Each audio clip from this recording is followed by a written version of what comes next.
Bismillahirrahmanirrahim. Assalamualaikum warahmatullahi wabarakatuh. Perkenalkan, kami dari mahasiswa Yayan Bone, Fakultas Ekonomi dan Bisnis Islam, Program Studi Ekonomi Syariah, Kelompok 1 Semester 2. Perkenalkan, saya sendiri Indra Suryadi. Saya Aldeanti. Saya Hardianti Rukmini. Dan saya Nurul Fauzia. Di sini kami akan menjelaskan sejarah dan perkembangan komputer. Selamat menyaksikan. Komputer zaman dahulu tidak sekecil, secanggih, sekeren, dan sepraktis sekarang. Namun seiring dengan perkembangan teknologi, semuanya menjadi canggih termasuk komputer, di mana komputer ini digunakan untuk mempermudah pekerjaan orang lain. Berbicara mengenai komputer, komputer itu berasal dari bahasa Latin yang artinya komputer. Artinya yaitu menghitung. Kenapa menghitung? Karena pada zaman dahulu orang menggunakan komputer sebagai alat hitung untuk memudahkan dalam skala besar dan cepat. Komputer ditemukan oleh seorang ilmuwan ternama yang berasal dari Inggris yang bernama Charles Babbage pada tahun 1822 dengan maksud untuk membantu sistem perhitungan yang ada di zaman itu sendiri. Menurut Robert, mendefinisikan komputer sebagai alat elektronik yang membantu dalam menerima input, mengelola input sesuai dengan programnya, dan menyimpan perintah-perintah serta menyediakan output dalam sistem informasi. Sedangkan menurut Fori berpendapat bahwa komputer merupakan suatu alat proses data untuk menghitung dalam skala besar dan cepat seperti operasi logika, aritmetika tanpa adanya campur tangan dari manusia. Adapun penjajaran komputer yang terdiri atas 5. Yang pertama, komputer terbenam. Komputer terbenam terdiri atas 3.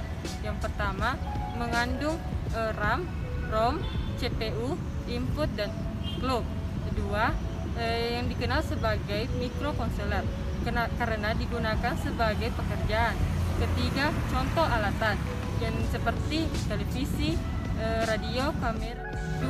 Komputer super yang terdiri atas 2. Yang pertama, karena tingkat kecepatannya tinggi dan mahal.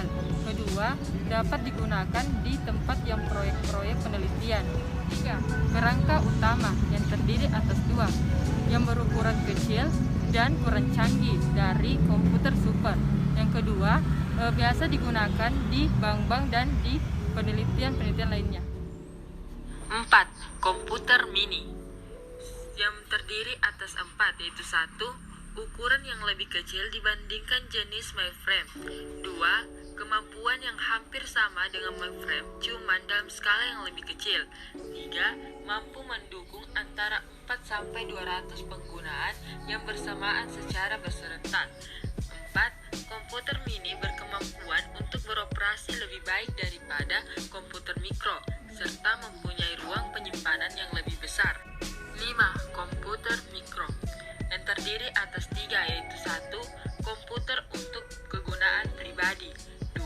Semakin canggih, berkuasa tinggi, dengan harga yang mampu dimiliki oleh hampir kebanyakan orang. 3. Kegunaan rumah, pribadi, dan juga untuk tujuan pengajaran dan pembelajaran. Baik, di sini saya akan menjelaskan sejarah singkat bagaimana perkembangan teknologi komputasi dari masa ke masa. Pada generasi pertama, di tahun 1946 sampai tahun 1959, di mana dalam periode ini komputer mulai dikembangkan. Komputer generasi pertama ini menggunakan tabung vakum untuk sirkuit dan drum magnetik untuk penyimpanan memori. Tabung vakum ini digunakan untuk memperkuat sinyal dengan mengendalikan gerakan elektron di ruang evakuasi. Tetapi komputer generasi pertama ini sangatlah sulit untuk dioperasikan dan berbiaya sangat mahal.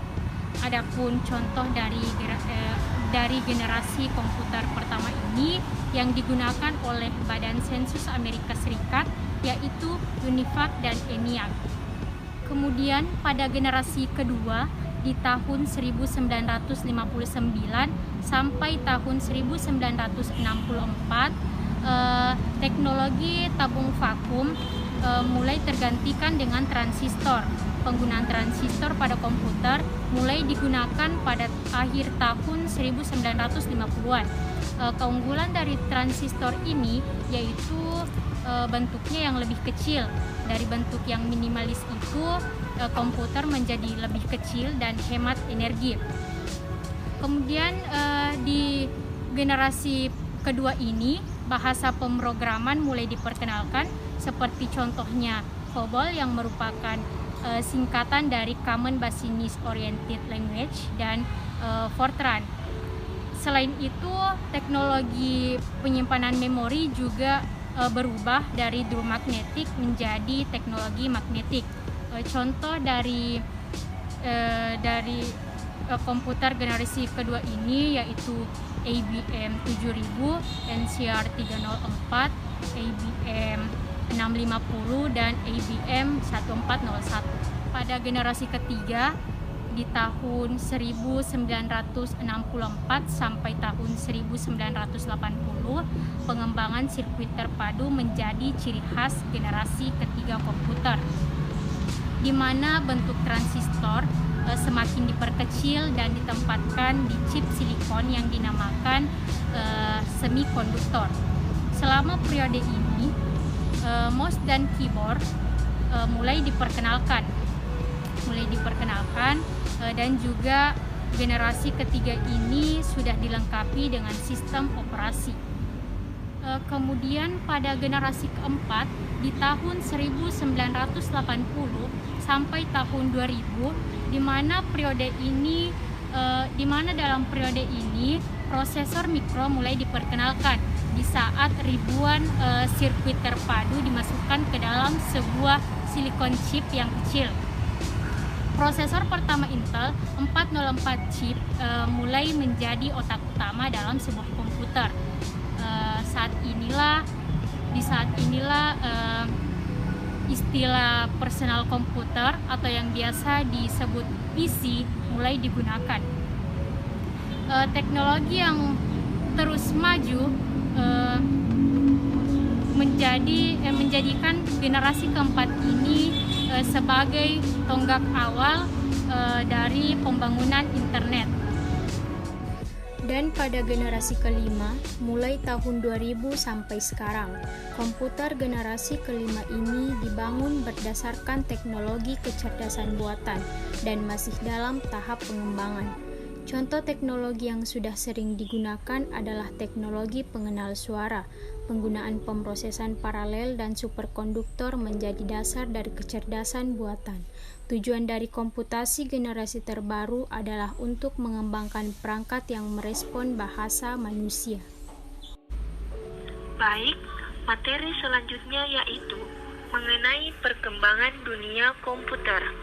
Nah, perkembangan teknologi dalam dunia komputer saat ini semakin hari semakin berkembang, yang dimana yang terbaru saat ini yaitu mengenai ukuran, layar sentuh, kunci papan maya, dan pengontrolan jarak jauh.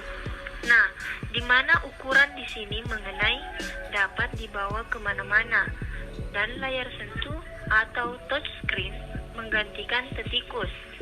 Sedangkan kunci papan maya atau virtual keyboard yaitu menggantikan papan kunci biasa. Sedangkan pengontrolan jarak jauh atau wireless remote. Kemudian komputer sekarang masih menggunakan teknologi LSI, namun akan mempunyai banyak pengembangan yang terdiri yaitu memiliki fitur yang terus berkembang setiap tahunnya.